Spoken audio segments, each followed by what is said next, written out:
पूर्णमदः पूर्णमिदं पूर्णात् पूर्णमुदच्यते पूर्णस्य पूर्णमादाय पूर्णमेवावशिष्यते। ओम शांति शांति शांतिः। ओम गुरुर्ब्रह्मा गुरुर्विष्णुर्गुरुर्देवो महेश्वरः गुरु साक्षात् परं ब्रह्म तस्मै श्री गुरवे नमः। शंकरं शंकराचार्यं केशवं बादरायणं सूत्रभाष्यकृतौ वन्दे भगवन्तौ पुनः पुनः। ईश्वरो गुरुरात्मेति मूर्तिभेदविभागिने व्योमवद्व्याप्तदेहाय दक्षिणामूर्तये नमः। सदाशिवसमारम्भां शङ्कराचार्यमध्यमाम् अस्मदाचार्यपर्यन्तां वन्दे गुरुपरम्पराम्। ॐ यो ब्रह्माणं विदधाति पूर्वं यो वै वेदांश्च प्रहिणोति तस्मै तं हदेवमात्मबुद्धिप्रकाशं मुमुक्षुर्वै शरणमहं प्रपद्ये। ओम शांति शांति शांतिः। ओम असतो मा सद्गमय तमसो मा ज्योतिर्गमय मृत्योर्मामृतं गमय। ओम शांति शांति शांतिः।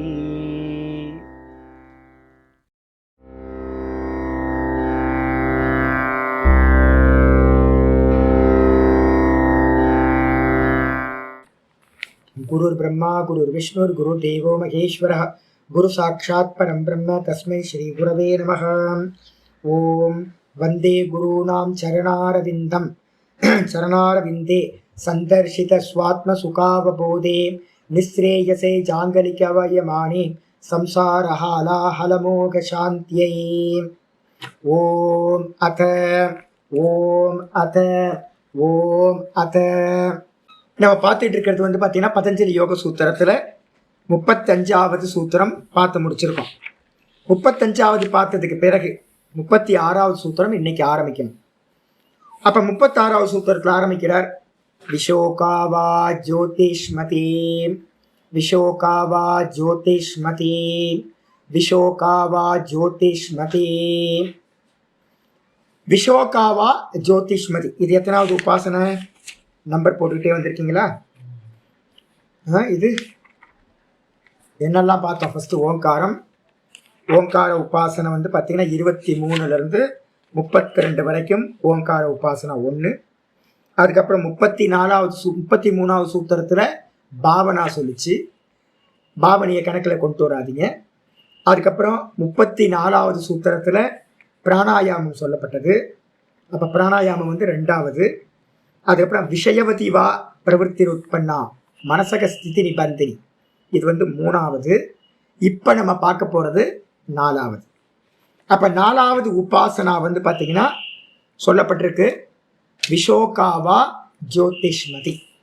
இதுக்கு மேலே பார்த்தீங்க அப்படின்னா ரெஃபரன்ஸ் எடுக்கணும் அப்படின்னா பிருகதாரண்யக்கத்தில் பார்த்தீங்கன்னா ஜோதிர் பிராமணம் அப்படின்னு போட்டுங்க.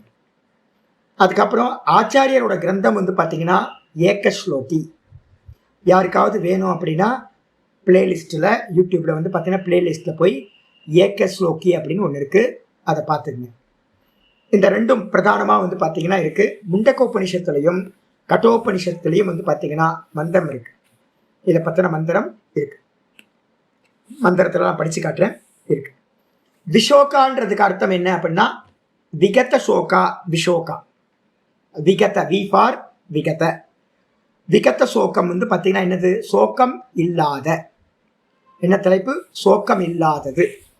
சோக்கம் இல்லாதது எது அப்படின்னு கேட்டிங்கன்னா ஆத்ம தத்துவத்துக்கு பேர் தான் சோக்கம் இல்லாததுன்னு பேர். கான்சியஸ்னஸ். இந்த கான்சியஸ்னஸை பார்த்தீங்கன்னா எப்படி உபாசிக்கிறது அப்படின்னு கேட்டிங்கன்னா ஜோதிஷ்மதி. ஜோதிஷ்மதினா ஜோதியை உடையது, ஜோதியை உடையது, பிரகாசத்தை உடையது அப்படின்னு என்ன பண்ணணும்? உபாசிக்க வேண்டும். சோக்கமில்லாத ஆத்ம தத்துவத்தை ஜோதி என்று, பிரகாசம் என்று உபாசிக்க வேண்டும் அப்படின்னு சாஸ்திரத்துல சொல்லப்பட்டிருக்கு. நம்மளோட ஜோதி ஸ்வரூபம்ன்றது வந்து பார்த்தீங்கன்னா சனாதன தர்மத்தில் ரொம்ப பிரிக்க முடியாததா இருக்கு. நீங்க வந்து பார்த்தீங்கன்னா சிவவாக்கியரோட ஒரு பாட்டு ஒன்று இருக்கு. சிவவாக்கியர் அது ரொம்ப முக்கியமான பாட்டு, எல்லாத்துக்கும் தெரிஞ்ச பாட்டு. ஓடி ஓடி ஓடி ஓடி உட்கலந்த ஜோதியை நாடி நாடி நாடி நாடி நாட்களும் கழிந்து போய் வாடி வாடி வாடி வாடி மாண்டு போன மனிதர்கள் கோடி கோடி கோடி கோடி எண்ணிறந்த கோடி அப்படின்னு அற்புதமான பாடல் ஒன்று. ஜோதின்றது வந்து பார்த்தீங்க அப்படின்னா எந்த ஜோதி சுவாமி இப்போ என்ன பண்ணிட்டாங்கன்னு கேட்டிங்கன்னா, ஜோதின்றதுக்கு அர்த்தம் வந்து பார்த்தீங்கன்னா ஆத்மாவை குறிக்கிறது, கான்சியஸ்னஸை குறிக்கிறது. இவங்க என்ன பண்ணிட்டாங்க அப்படின்னு கேட்டிங்கன்னா, ஒரு விளக்கை வந்து பார்த்தீங்கன்னா ஏற்றி வச்சுட்டு சொன்ன ஜோதி வந்து பார்த்தீங்கன்னா இதுதான் அப்படின்னு வந்து பார்த்தீங்கன்னா ஸ்தூலமான ஜோதியை வந்து பார்த்தீங்கன்னா கையில் எடுத்துக்கிட்டாங்க. ஆக்சுவலாக வந்து பார்த்தீங்கன்னா ஸ்தூல ஜோதி இல்லை. அதுக்காக தான் விசேஷணமாக என்ன பண்ணியிருக்கு, விஷோகா. விஷோகானா வெளியில் இருக்க ஜோதிக்கு வந்து சோக்கம் ஏதாவது இருக்கும், இது சோக்கமாக இருக்கிற ஜோதி, இது சோக்கம் இல்லாத ஜோதின்னு வெளியில் இருக்கிற ஜோதியை நம்ம பிரிக்க முடியுமா? பிரிக்க முடியாதுல்ல. அப்போ எந்த ஜோதியை பிரிக்கலாம் அப்படின்னு கேட்டிங்கன்னா, நான் சொல்கிறேன், நான் ரொம்ப ஆனந்தமாக இருக்கேன், சோக்கமே இல்லாமல் இருக்கேன். எந்த இடத்துல, எந்த அவஸ்தையில்? டீப் ஸ்லீப்பில், தூக்கத்தில் இருக்கீங்களா? ஆழ்ந்த உறக்கம். சோக்கம் இருக்காங்க? சோக்கம் கொஞ்சம் கூட சோக்கம் இல்லாத இடம் அந்த டீப் ஸ்லீப். அப்போ அந்த டீப் ஸ்லீப்பில் நான் சுகமாக தூங்குனேன்னு தெரியுமா? ஆமாம் தெரியுது. அதான் காலையில் சொன்னேன். ஒன்றும் தெரியலன்னு தெரியுமா? ஆமாம் ஒன்றும் தெரியலன்னு நான் காலையில் எந்திரிச்சு சொல்கிறேன்ல. அப்போ அந்த இடத்துல நம்ம டெய்லி தூங்கி போகிறோமே, அந்த இடத்துல என்ன இருக்குது அப்படின்னா ஜோதி மட்டும்தான் இருக்கு. ஜோதின்றதுக்கு அர்த்தம் என்ன அப்படின்னா, ஒரு டார்க் ரூமில் வந்து பார்த்தீங்கன்னா ஏதாவது தெரியுதான்னு கேட்டால் என்ன சொல்லுவீங்க? ஒன்றும் தெரியல, டார்க் ரூமாக இருக்குது. அப்போ அந்த இடத்துல ஒரு தீபத்தை ஏற்றி வச்சிங்க அப்படின்னா இப்போ தெரியுமா எல்லாம்? ஆமாம் இப்போ தெரியும். தீபத்தோட பிரகாசம் அங்கே இருக்கிற எல்லாத்தையும் பிரகாசிக்கிறது. அப்போ அதே மாதிரி வந்து பார்த்தீங்கன்னா இந்த தீபம் பிரகாசிக்க, இந்த டார்க் ரூமில் ஒன்றுமில்லைன்னு சொல்கிறதுக்கு யாரோ ஒருத்தர் இருந்திருக்கணும்ல. ஜி இந்த ரூமில் வந்து பார்த்தீங்கன்னா எல்லாம் ஒன்றும் தெரியல ஜி, எல்லாம் டார்க்காக இருக்கு ஜி, ஒரே இருட்டாக தெரியுது ஜி. இருட்டாக இருக்குன்னு யாருக்கு தெரிஞ்சுது? எனக்கு தான். அப்போ நான் தான் ஜோதி. அப்போது இந்த லைட், இந்த ரூமில் வந்து பார்த்தீங்கன்னா லைட் இருக்குது, லைட்டை சுற்றி இருக்கிற எல்லா வஸ்துக்களும் தெரியுது அப்படின்னு சொல்கிறவனும் நான் தான். அதே நேரத்தில் இந்த இடத்துல லைட் இல்லை, லைட் இல்லாததுனால ஒன்றும் தெரியலன்னு சொல்கிறவனும் நான் தான். அப்போது இருக்கிற வஸ்துக்களையும் நான் அறியறேன், அந்த பிரகாசத்தையும் வெளியில் இருக்கிற பிரகாசத்தையும் அறியறேன், பிரகாசம் இல்லைன்றதையும் அறியறேன். அப்படிப்பட்டவன் யார் அப்படின்னா பிரகாசத்தையும் இருட்டையும் பிரகாசிக்கின்ற ஜோதி யாருன்னா நான் தான். அந்த நான் எப்படி முதல்ல வந்து பார்த்தீங்கன்னா எப்படி நான் திங்க் பண்ணணும் அப்படின்னா அதுக்கு பேர் அஸ்மிதா அப்படின்னு பேர். நான் நம்ம சொல்கிறோம்ல, ஜி யார் நீங்கள்? நான் ஜி, நான் பரமஹம்சானந்தன், நான் நம்ம எல்லாரும் நான் சொல்லிட்டு இருக்கோமா? அந்த நானுக்கு என்ன பேர் அப்படின்னா அஸ்மி தான்னு பேர். அஸ்மின்னு மட்டும் எடுத்துக்கிட்டிங்கன்னா அது வந்து பார்த்தீங்கன்னா பிரம்மஸ்வரூபம் ஆயிடும், இருப்பு மட்டும். அஸ்மினா கான்சியஸ்னஸ், வெறும் இருப்பு மட்டும். அதே நேரத்தில் அது கூட வந்து பார்த்தீங்கன்னா ஒரு தாவை போட்டுட்டிங்கன்னா நம்மள்கிட்டலாம் இருக்குல்ல அகங்காரம் சொல்கிறோம்ல, நான் அப்படின்னு அந்த அகங்காரத்துக்கு பேர் அஸ்மிதான்னு பேர். அந்த அஸ்மிதா தான் வந்து பார்த்தீங்கன்னா இந்த இடத்துல ஜோதிஷ்மதி அப்படின்னு சொல்லப்படுது. எப்படி ஜோதிஷ்மதியாக இருக்குது? அகங்காரம் எந்த இடத்துல ஜோதியாக இருக்குது அப்படின்னு கேட்டிங்கன்னா அகங்காரம் தான் எல்லா இடத்துலையும் ஜோதியாக இருக்குது. நான் ராத்திரி நல்லா தூங்குனேன் ஜி, யார் சொல்கிறா? அந்த அகங்காரம் சொல்லுது. எனக்கு ஒன்றும் தெரியல ஜி, நல்லா தூங்கிட்டேன் ஜி, அந்த அகங்காரம் சொல்லுது. காலையில் எந்திரிச்சோன்னே எல்லாத்தையும் அபிமானிக்குது. நான் புத்தி, நான் மனசு, என் மனசு இப்படி இருக்குது, என் புத்தி இப்படி இருக்குது. என் புத்தி சொல்லுதா? அந்த என் புத்தி என்னுடையதுன்னு ஒரு அபிமானம் இருக்கா? அந்த அபிமானத்தை உடையதுதான் என்னது ஜோதிஷ்மதினு பேரு, ஜீவ அகங்காரம். அந்த ஜீவ அகங்காரத்தை தான் பாத்தீங்கன்னா என்ன பண்றோம், அஜ்ஞானம் நீங்கி அதுல இருக்க ஜீவ அபிமானம் போச்சுன்னா அதுதான் என்னது பிரம்மம். ஜீவோ பிரம்மைவ நாப்பர. அந்த அகங்காரத்தோடு சேர்ந்தா ஜீவன் அகங்காரம் என்ன பண்ணும், அபிமானிக்கும். எதையெல்லாம் அபிமானிக்கும், தேகம், மனசு, புத்தி, இந்திரியம் எல்லாத்தையும் நான் அப்படின்னு அபிமானிக்கிற அந்த கான்சியஸ்னஸ் தான் ஜோதி. அப்ப ஜோதின்றதுக்கு அர்த்தம் என்னன்னு கேட்டீங்கன்னா அபிமானிக்கிற ஜோதி. இப்ப நம்மள்ட்ட எல்லாம் அபிமானிக்கிற ஜோதி பிரகாசமானது இருக்கு. இது பாத்தீங்கன்னா எப்ப பாத்தீங்க அப்படின்னா அபிமானத்தை நீக்கிட்டு வெறும் ஜோதிய மட்டும் நம்ம தாரணை பண்றோமோ அப்ப என்ன ஆகும் கேட்டீங்கன்னா விஷோகா பவதி. நம்ம என்ன ஆயிடுறோம், இந்த சம்சாரத்தில் இருக்கக்கூடிய எல்லா சோக்கங்களும் நீங்கியவனாக விஷோக்கனாக ஆகின்றான். அப்போ ஆத்மாதான் தேகாதிகளை சேர்த்தா சசோக்கம், சோக்கத்தோடு கூடி இருக்கு. ஜாகிரதத்துல பாத்தீங்கன்னா இப்ப எனக்கு பாத்தீங்கன்னா பேச முடியல, எனக்கு பலகீனம் இருக்கு, உடம்புல பலகீனம் இருக்கு, சுகர் இருக்கு, அது இருக்கு, எல்லாம் எப்போ தூக்கத்துக்கு முன்னாடி. தூக்கத்துக்கு போனதுக்கு பிறகு பாத்தீங்கன்னா எந்த ப்ராப்ளமும் இல்லை. அப்ப தூக்கத்துல ஏன் அப்படி இல்லை அப்படின்னா தூக்கத்துல பாத்தீங்கன்னா ஸ்தூல தேக அபிமானம் இல்லை, சூக்ஷ்ம தேக அபிமானம் இல்லை. அப்ப அந்த இடத்துல என்ன இருக்கு அப்படின்னா வெறும் காரண தேகம் சொல்லக்கூடிய அவித்யாவோடு மட்டும் சேர்ந்து சுத்த ஜீவன் அப்படின்னு பேர். தூக்கத்துல இருக்கிறவனுக்கு பேரு பிராஜ்ஞன், சுத்த ஜீவன். பிராஜ்யனா என்ன பேர் சொல்லியிருக்கோம், பிரகிருஷ்ட ரூபேன ஞஹ, அறிபவன் அப்படின்னு அர்த்தம். தூக்கத்துல இருக்கிறவன் என்ன பண்றான், தான் ஆனந்தமா இருக்கேன்னு அறியறான், சுகமா தூங்குறேன் அப்படின்னு அறியறான், கூடவே ஒன்னும் தெரியலன்ற அவித்யாவையும் அறியறான். அவன் தான் இப்போ பாத்தீங்கன்னா உங்களுக்கு முன்னாடி பாடம் எடுத்துக்கிட்டு இருக்கேன், நீங்களும் பாத்தீங்கன்னா அவன் தான் பாடம் கேட்டுக்கிட்டும் இருக்கான். அப்போ என்ன அர்த்தம் கேட்டீங்கன்னா ஜாகிரத அவஸ்தைக்கு வந்தோடனே தேகாதிகள் எல்லாம் வந்துருது, தேகாதிகள் வந்தோடனே சோகம் வந்துருது, ப்ராப்ளம்ஸ் எல்லாம் வந்துருது, சம்சாரம் வந்துருது. அதே நேரத்தில் டீப் ஸ்லீப் போகும்போது சோக்கம் இல்லாதவனா விஷோகா, ஜோதிஸ்மதி ஜோதியை உடையவனா அங்க கான்சியஸ்னஸ் பாத்தீங்கன்னா இருக்கு. இதை தியானம் பண்றதுனாலையும், இதை தியானம் பண்றதுனால எப்படி சுவாமி தூக்கத்துக்கு அப்போ முடியும், தூக்கத்துல மெடிடேஷன் நடக்காது.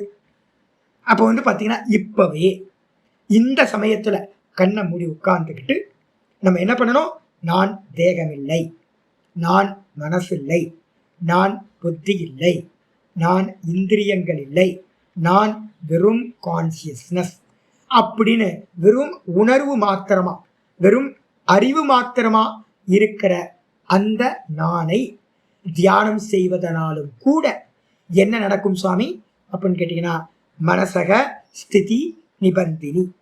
அதுவும் கூட பாத்தீங்கன்னா மனச ஒரு விஷயத்துல பந்தப்படுத்துவதாக, சமாதி அடைவதாக ஆகும் அப்படின்னு சொல்லியாச்சு.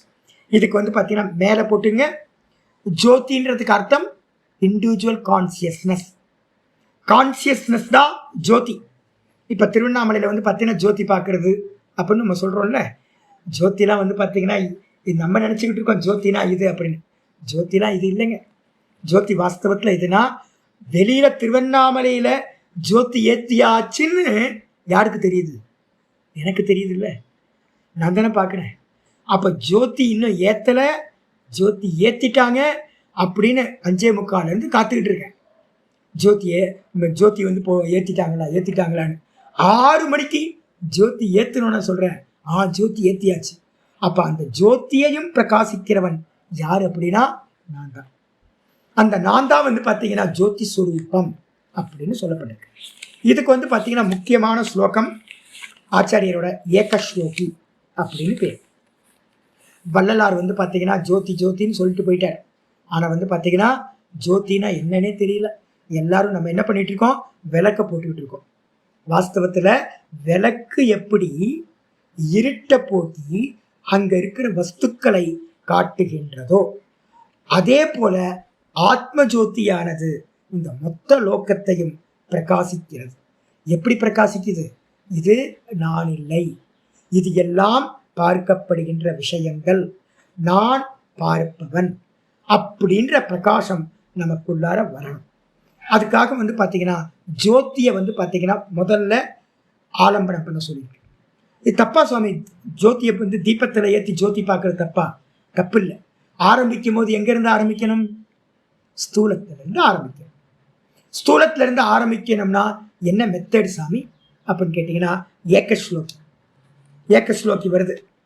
கிம் ஜோதிஸ்தவ பானுமான ஹனிமே ராத்திரௌ பிரதீபாதிக்கம் ஸ்யாதேவம் ரவிதீபதர்ஷன விதௌ கிம் ஜோதிராக்யாஹி மே சக்ஷுஸ்தஸ்ய நிமீலனாதி சமயே கிம் தீர் தியோ தர்ஷனே கிம் தத்ராகமதோ பவான் பரமகம் ஜோதிஸ்ததஸ்மி பிரபோ ஜோதிஸ்ததஸ்மி பிரபோ. அற்புதமான ஸ்லோகம் இது. மெத்தட் சொல்லுது எங்கேருந்து ஆரம்பிக்கணும் அப்படின்னா, எங்கேயாவது இந்த பாடத்தை கேட்டுட்டு வெளியில் போய் சாதாரணமாக ஒரு விளக்கேற்றி சுவாமி கும்பிட்டுட்டு இருப்பாங்க. நிந்தனை பண்ணிடாதீங்க, அது ஸ்டார்டிங் பாயிண்ட். அப்போது ஆச்சாரியர் என்ன பண்ணுறாருன்னா கேள்வி கேட்குறார். கிம் ஜோதிஹி தவ, நீ எந்த ஜோதியை வச்சுக்கிட்டு இந்த உலகத்தை பார்க்கிறாய் அப்படின்னு குருநாதர் என்ன பண்ணுறார்? சிஷ்யனை பார்த்து கேள்வி கேட்கிறார். கிம் ஜோதி, நான் கேட்குறேன், உங்களை பார்த்து கேட்குறேன், எந்த ஜோதியை வச்சுக்கிட்டு இந்த உலகத்தை நீங்கள் பார்க்குறீங்க அப்படின்னும் போது சிஷ்யன் சொல்கிறான், பானுமான அகனிமே. அகனினா பகல் பொழுது. டேல நம்ம என்ன பண்ணுறோம்? பானுவோட பிரகாசத்தை வச்சுக்கிட்டு. பானுனா என்னது? சூரிய பிரகாசம். சூரிய பிரகாசத்தை வச்சுதான் நம்ம எல்லாம் விவகாரம் பண்ணுறோம். இது எல்லாத்தையும் அறியிறோம். அப்போ பகலில் வந்து பார்த்தீங்கன்னா சூரியன் அப்படின்ற ஜோதியை வச்சுக்கிட்டு இந்த உலகத்தை அறிகின்றோம். அப்போ யாராவது சூரியனை உபாசனை பண்ணுறவங்களை கிண்டல் அடிப்பீங்க? கிண்டல் பண்ணக்கூடாது, கிரிட்டிசைஸ் பண்ணக்கூடாது. எல்லாமே வேத மூலம் ஸ்டெப்ஸ் இருக்கு. அதான் எந்த ஸ்டெப்பில் நிற்கிறாங்கன்றது தான் வித்தியாசம். முடிய சூரிய உபாசனை காயத்ரி என்ன பண்ணிட்டு இருக்கோம்? தியோ யோன பிரச்சோதயாத்துன்னு சொல்கிறோம்ல, சூரியனை பார்த்ததுன்னு நமக்கு வந்து பார்த்தீங்கன்னா அர்க்கியம் கொடுக்குறோம். அப்போ என்ன ஜோதி அது? இப்போ சொல்கிறது தான். பகலில் வந்து பார்த்தீங்கன்னா இந்த உலகத்தை பிரகாசிப்பது ஜோதி. அதனால் முதல் தேவதா ஜோதி எது? சூரிய ஜோதி. ரெண்டாவது ஆச்சாரியர் கேட்குறார், ராத்திரியில் எந்த ஜோதி உலகத்தை வந்து பார்க்கறதுக்கு உனக்கு ஹெல்ப் பண்ணுது அப்படின்னு ரெண்டாவது கொஸ்டின் கேட்குறார். கேட்டோன்னே சிஷியன் சொல்கிறான், பிரதீபாதிக்கம். பிரதீபம் விளக்கு இருக்குல்ல, விளக்கு வந்து பார்த்தீங்கன்னா அங்கங்கே விளக்கேற்றி வச்சுருக்கோம். அதே மாதிரி கையில் கொண்டு போகிற விளக்கு இருக்குது, ஹரிக்கன் விளக்கெல்லாம் கையில் கொண்டு போகிறோம். அப்போ வந்து பார்த்தீங்கன்னா தீபம்ன்றது வந்து பார்த்தீங்கன்னா ராத்திரியில். ஆதிக்கம்னா என்ன அர்த்தம்? தீபம் இல்லாத இடத்துல காட்டுக்குள்ளெல்லாம் போகிறோம். காட்டிலலாம் வந்து பார்த்தீங்கன்னா ஸ்நேகம் வந்து பார்த்தீங்கன்னா வானத்தை பார்க்குற ஸ்நேகம் உண்டாகும். நல்ல காடு, அங்கெல்லாம் தீபமே இருக்காது, லைட்டே இருக்காது. வானம் வந்து பார்த்தீங்கன்னா அற்புதம். வானம் எனக்கு ஒரு போதி மரம். என்ன பாட்டு வரிகள் பாருங்க. வானம் வந்து பார்த்தீங்கன்னா பார்க்க பார்க்க பார்க்க மனசு வந்து பார்த்தீங்கன்னா விரிஞ்சுக்கிட்டே போகுங்க. வானத்தில் எந்த இடத்துல லைட் இல்லை அப்படின்னா வானத்தில் இருக்கிற நட்சத்திரங்களும் சந்திரனும் மட்டும்தான் உங்களுக்கு பாதையை காட்டும், சுற்றி இருக்கிறது எல்லாத்தையும் காட்டும். அப்போ என்ன அர்த்தம்? பிரதீபம், அதுக்கப்புறம் சந்திரன், அதுக்கப்புறம் நட்சத்திரங்கள், இவைகள் தான் ராத்திரியில் ஜோதி தரிசனம் பண்ணணும்னு இருக்கு. என்னன்னு கேட்டிங்கன்னா பார்ப்பீங்கல்ல, ரெண்டாவது துதியா சந்திரனை பார்த்து நமஸ்காரம் பண்ணுறது, பௌர்ணமி சந்திரனை பார்த்து நமஸ்காரம் பண்ணி அதுக்கு வந்து பார்த்தீங்கன்னா நமஸ்காரம்லாம் பண்ணுறது, ஆகுதி கொடுக்கறதெல்லாம். அப்போ நெய்வேத்தியெல்லாம் பண்ணுவாங்க.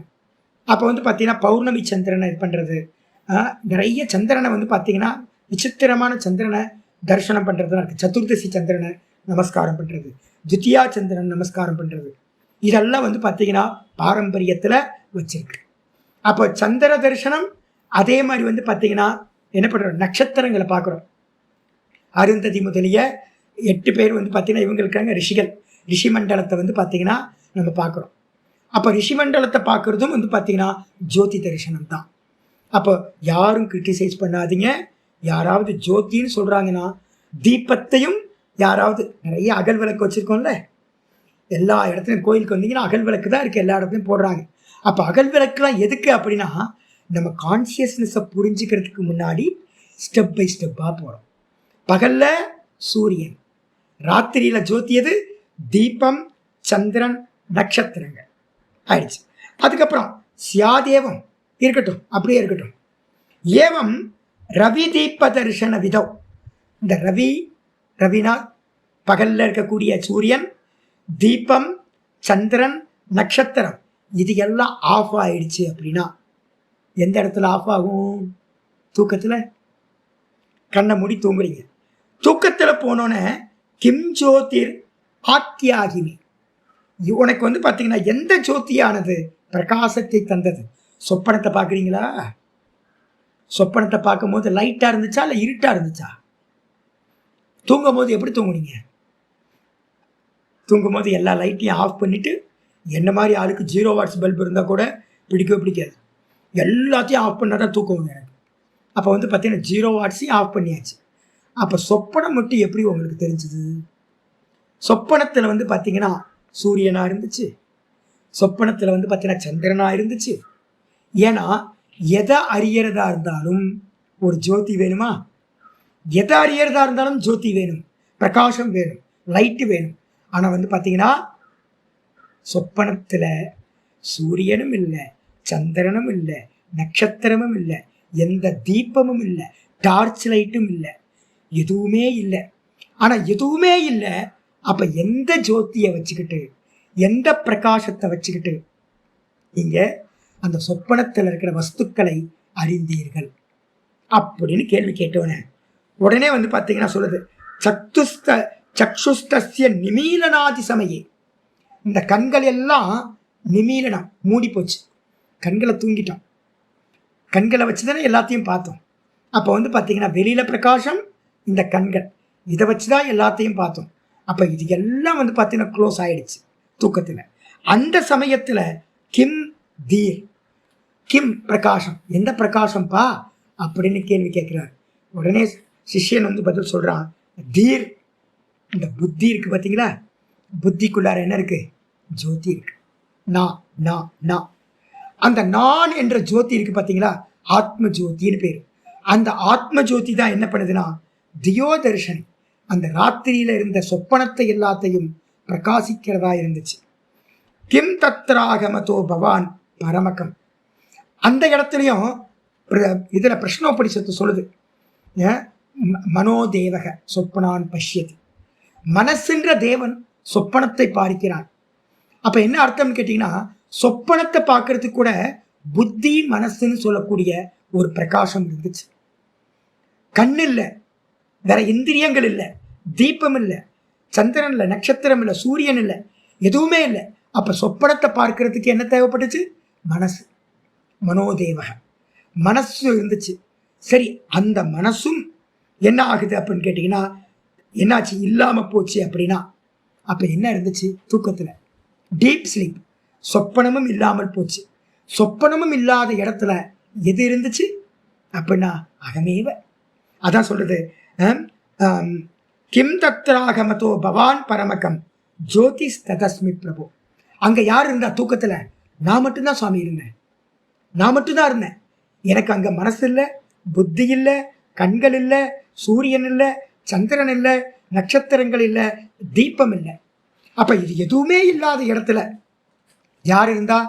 நான் மட்டும் இருந்தேன், அகம், நான் இருந்தேன் சுவாமி அப்படின்னா உடனே ஆச்சாரியர் சொல்றார், குருநாதர் சொல்றார், அந்த ஆத்மா தான் பார்த்தீங்கன்னா ஜோதிஸ் ததஸ்மி பிரபு. ஆமாம், நான் தான் ஜோதி. ஏன்னா தூக்கத்தில் பார்த்தீங்கன்னா ஒன்றும் தெரியலன்னு சொல்றதுக்கு ஒரு பிரகாசம் இருந்திருக்கணும்ல, ஒரு அறிவு இருந்திருக்கணுமே. நான் சுகமாக தூங்கினேன், அப்போ சுகமாக தூங்குனன்றதை அறியறதுக்கு ஒரு அறிவு இருந்திருக்கணுமே. அந்த அறிவு எது அப்படின்னா ஜோதிஸ் ததஸ்மி பிரபு, நான் அந்த ஜோதியாகவே இருக்கின்றேன் அப்படின்னு பார்த்தீங்கன்னா ஏக ஸ்லோக்கியில் 4 வரியில் ஆச்சாரியர் என்ன பண்ணார்? சொல்லி முடிச்சிட்டார். அப்போ ஜோதி யாரு அப்படின்னு கேட்டிங்கன்னா ஆத்ம ஜோதி தான் ஜோதி. ஜோதின்றதுக்கு அர்த்தம் ஆத்மா, கான்சியஸ்னஸ் அப்படின்னு அர்த்தம் எடுக்கணும். அப்போது என்ன பண்ணணும் சுவாமி அப்படின்னா ஸ்டெப் பை ஸ்டெப்பாக போகணும். நான் ஏற்கனவே உங்களுக்கு திராட்டக்குன்னு ஒன்று சொல்லியிருக்கேன்னா, திராட்டக்குன்னு என்ன சொல்லியிருக்கேன்? ஒரு தீபத்தை நல்லா அசையாத ஒரு கண்ணாடியை இதுக்குள்ளார வச்சிருங்க. அசையாமல் தீபம் எரிஞ்சுக்கிட்டே இருக்கும். முதல்ல பார்க்கறது கண்களால் ஜோதியை பார்க்கறது. பார்த்து பார்த்து பார்த்து பார்த்து த்ராட்டக் பண்ணுறது. பண்ணி பண்ணி பண்ணி மெதுவாக த்ராட்டக் பண்ண பண்ண பண்ண என்ன ஆகும்னா, இந்த கருவிழி மூடுறது இருக்குல்ல, இமைக்கிறோம்ல, கொஞ்ச நேரம் ஜோதியை பார்த்தாவே கண்ணி இமைக்கும். இந்த இமைக்கிறது முதல்ல ஸ்டாப் ஆகும். தொடர்ந்து பார்க்குற சாமர்த்தியம் மெதுவாக 5 நிமிஷம் 10 நிமிஷம் 20 நிமிஷம் அப்படின்னு கண்ணை திறந்தா அப்படியே மூடாமல் இருக்கிறது. அப்படி மூடாமல் இருக்கிற சாமர்த்தியம் திராட்டக்கில் வந்துடும். திராட்டக்கில் வந்ததுக்கு பிறகு எமைக்கலைன்னு வச்சுங்களேன், டிஸ்ட்ராக்ஷனே இல்லை. எமைக்காமல் அந்த ஜோதியை பார்க்க பார்க்க பார்க்க பார்க்க மெதுவாக என்ன மேஜிக் நடக்கும். திராட்டக்கு வந்து பார்த்தீங்கன்னா தாரணையாக பரிணமிக்கும். தாரணனா என்னது? ஏற்கனவே நான் சொல்லியிருக்கேன், 12 செகண்ட் தொடர்ந்து பார்த்தா அது ஒரு தாரணா. 12 செகண்ட். அதே வந்து பார்த்தீங்கன்னா தொடர்ந்து 12 × 12 செகண்ட் பார்த்தீங்கன்னா அது ஒரு தியானம். அப்போ 12 × 12 148 செகண்ட். 144 செகண்ட் அப்படியே தொடர்ந்து பார்க்குற சாமர்த்தியம் வந்துச்சுன்னா அதுக்கு பேர் தியானம் அப்படின்னு பேர். அந்த தியானத்தை தான் இங்கே நம்ம பண்ண போகிறோம். அப்போ மெதுவாக வந்து பார்த்தீங்கன்னா ஜோதியை பார்த்துக்கிட்டே வரீங்க.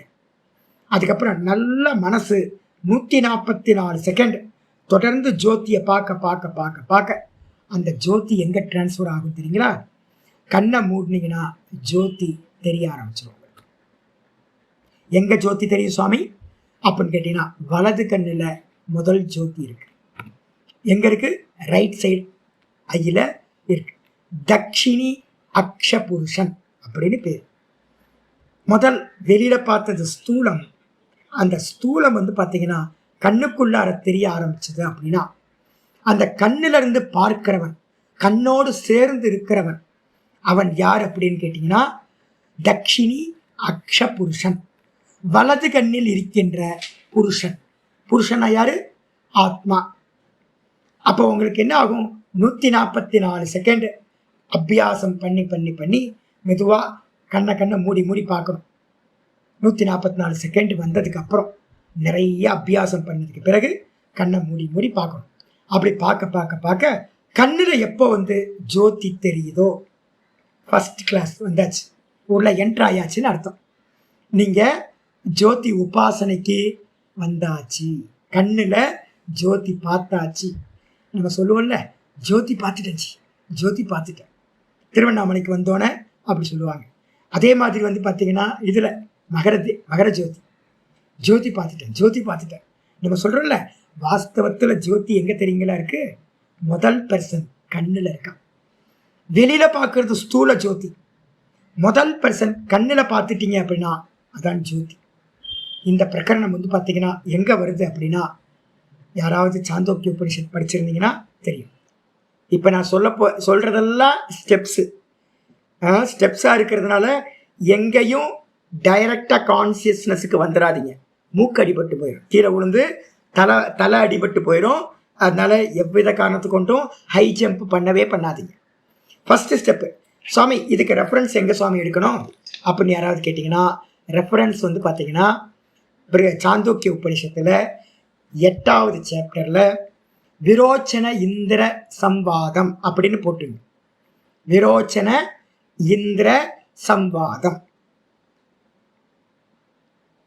போட்டுங்க. விரோச்சனன் என்ன பண்ணுறான்? விரோச்சனன் அசுரகுரு ராஜா. அதே நேரத்தில் இந்திரன் வந்து தேவகுலத்துக்கு ராஜா. இவங்க 2 பேரும் தன்னோட அப்பாட்ட வந்து பார்த்தீங்கன்னா போகிறாங்க.